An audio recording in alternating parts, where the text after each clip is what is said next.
今天開始新出發嗎？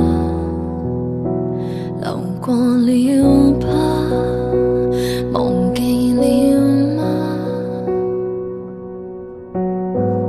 窗紗邊餐台的配搭，曾經種花，如今暗啞。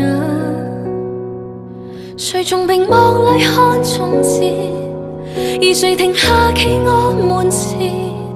猶如是18歲的青年，很討厭。誰人願伴你到成年，停留塵俗世裏浮潛，橫欄被伴你旅行，如途中見面。只可惜風景都錯過，差一點方可親吻我。喜歡這觸摸俘虜我，而你欠我。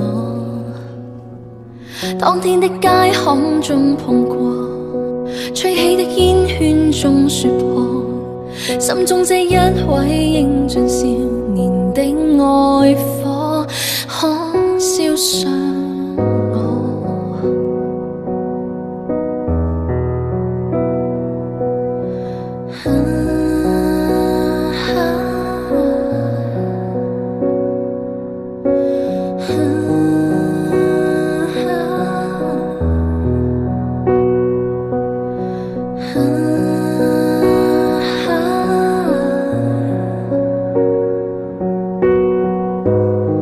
重新出發嗎？